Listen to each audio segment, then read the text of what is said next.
So Martin, welcome back to Vissensa Talks here in Malwood. In the last session, I know we talked about your experience and the landscape so far in terms of talent in the south and bringing talent to the south. Maybe what we could do today is focus a little bit more on the circumstances around COVID. I mean, obviously we were in an incredibly bull market prior, December, January, where it was all flying, and then here we are in March, and COVID hit, and we started to see everybody reining back in terms of what they're doing. I mean, you've been in an ideal place to see the dichotomy between one and the other, and started to see some of the causes and effects of that. Can we explore a bit of that you've been seeing? Because I think that's really interesting. Yeah, absolutely. Well, it certainly gave me some restless nights when lockdown hit, no doubt. But I can really explore. So I mean, the procurement supply chain market pre-COVID was very buoyant. As you can imagine, it's been a real growth market. And I started recruiting when the recession in 2008, 2009 was there. So and actually procurement was extremely resilient during that. And I do think to a degree it will be the same. But I mean, I shared off air before we started around, I think the day that sort of lockdown happened, I went down to working to about 10% capacity of my jobs. I mean, it was an overnight, just Martin, the job's on hold or it's been cancelled, it's not in scope now. And there's, like most businesses, they couldn't commit to a. Most businesses saw exactly that happen. Yeah. And so for me, it was kind of like, oh my word, what do I do? And I think it took me, like I'm talking to lots of other recruiters and business leaders like yourself, just going, we need to assess what does this look like? Because none of us have been in this. The word unprecedented is used on every single bit of social media, TV, whatever, but it was, and actually it ripped up the rule book. The employment market is a very simple one in some respects, that you've obviously curved around the sort of summer months where it typically picks up, and then slows in August when the summer holidays sort of come into. But this year the rule book's just ripped up. March came and it was just a flat line in the marketplace. So I think what I've seen for successful businesses have been able to pivot into where there's still a demand. So for you guys, your customers, and for mine, it would have been healthcare businesses, clearly still investing in public sector, the NHS obviously. So I had to go and pivot into those markets to try and find a recruitment solution, and we were fortunate enough to support the NHS with some procurement recruitment locally, which was a fantastic thing to do. Yeah, absolutely. And kept the business, viable, to be honest with you. And I had to strip back on various different overheads, as I'm sure every business had. So it was a real learning curve for me. We're slowly coming out the other side, but it's going to take another 6 to 12 months to get any sort of recovery. And I think for me it was like I say, it was like every business owner, it's been a really tough 3 or 4 months. It's I think you're absolutely right. We saw a lot of non-discretionary spend. Some of the project stuff that was on the slate went away. I think that was typical of people trying to protect as much cash as they possibly could, particularly in those early days when actually we really didn't know where the end was. At least we have some idea of where the end is now, and I think that we're starting to see some progress in that respect. And I think Vissensa as an organisation, we're fortunate, like yourself, we have healthcare customers, we have customers like yourself, fantastic having you as a customer. We have lots of international banks and finance organisations, which meant that we were incredibly fortunate to have a very diverse range of sectors who continued to support us, and we supported them, which meant that lessened the blow to a huge amount. However, as you say, is that the rest of the markets have really had this massive hit to them, which has scared a lot of organisations off from recruiting the right people, spending any money recruiting the right people.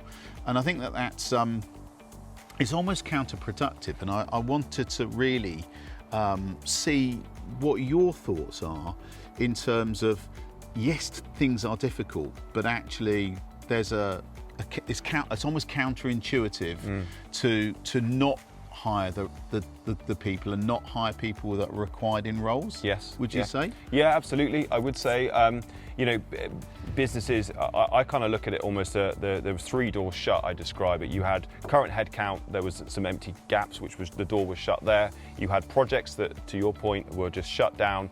And that in our market is predominantly interim resources that go in and plug in. Yeah. And then you've got sort of transformational and large scale projects where you're essentially increasing headcount. So all 3 doors are shut. Never experienced it in my career.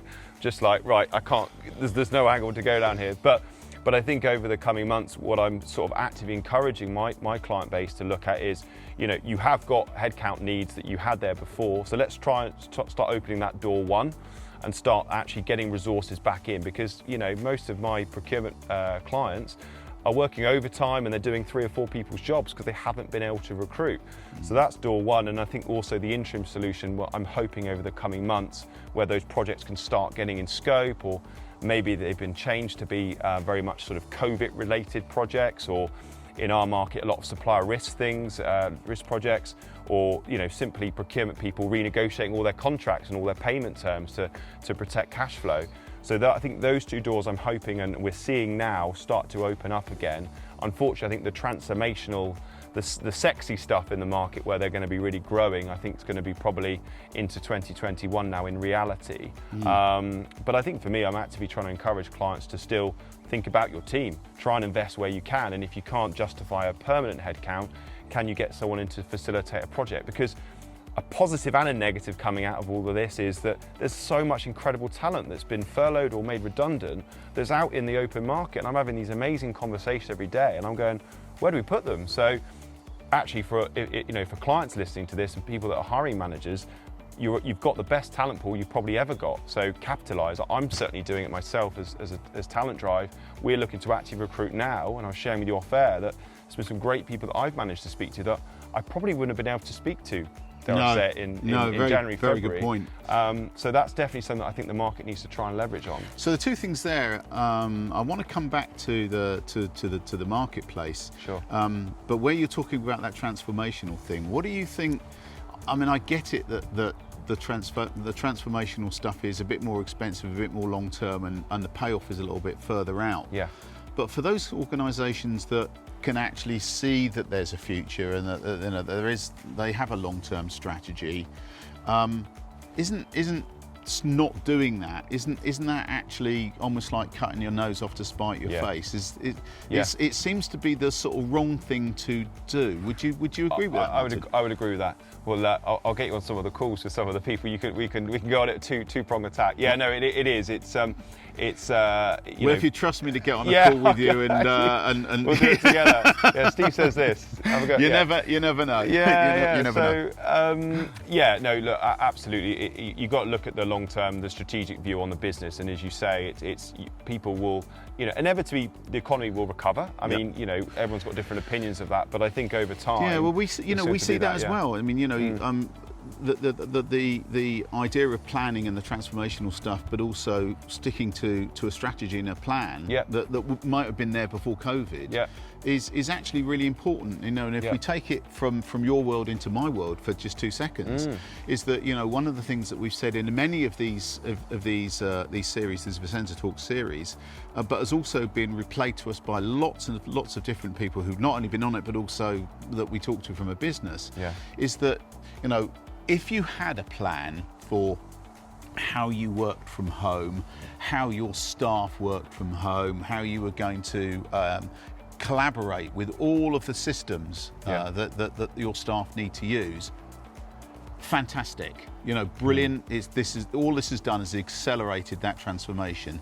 But if you were somewhere through that journey or just starting that journey, then what you had to do is you had to build a plan ever so quickly.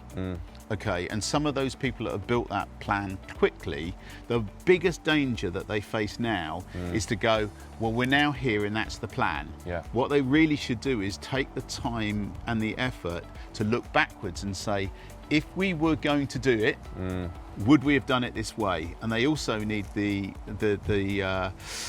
guts, I suppose, to ensure that if they are going to sort of stick to that plan, or if that plan's not working, is that they actually reverse out and do the right things. And I'm sure it's exactly the same in your world. Absolutely, and I think, to be fair, a lot of the procurement organisations I'm seeing are perhaps just taking that pause to assess actually what does that transformational project look like. For example, a lot of the businesses that I work with work on different sort of P2P platforms and other different tech platforms for their software that basically track the data essentially that the procurement team are looking at. And a lot of them look at, a lot of the projects are reinvesting in that. But actually you consider reinvesting in the system, maybe one of the people rather than the 10 or whatever that you were perhaps looking at before. But those that do that will have competitive advantage. They really will over the marketplace.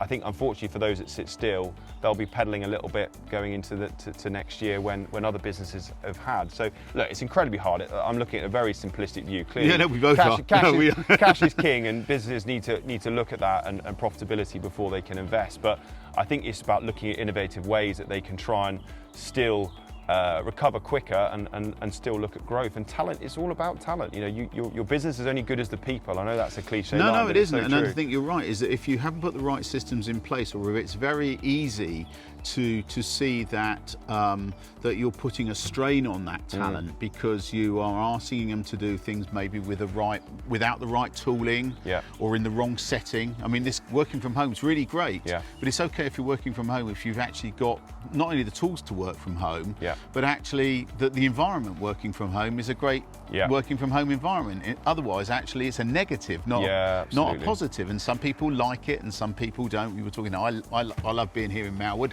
For obvious reasons. Okay. Where lots of other people go, actually, I love working from home.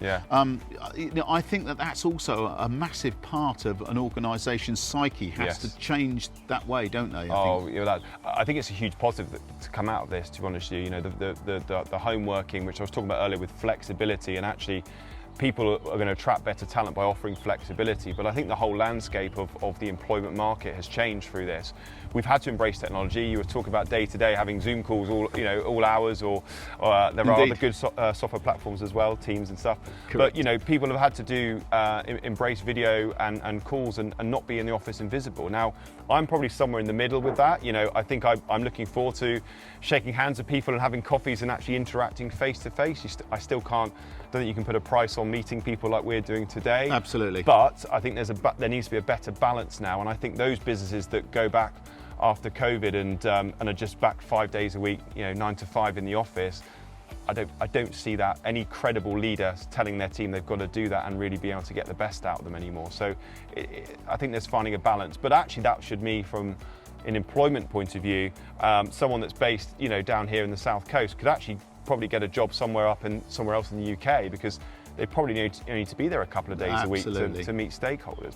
Yeah, I completely endorse that point, Martin. You're absolutely right, and I think that companies are having to look at the way that they do things differently to take on and attract that best talent. Now, that's been really useful, and we've run out of time on this session. Yeah. But again, really interesting to understand the supply side in terms of the client side of how this is changing. Be good to get pick your brains in the next session in terms of the candidate experience and advantage. So thanks for this. Been really useful again. Yeah, good to speak to you. Thanks, Steve.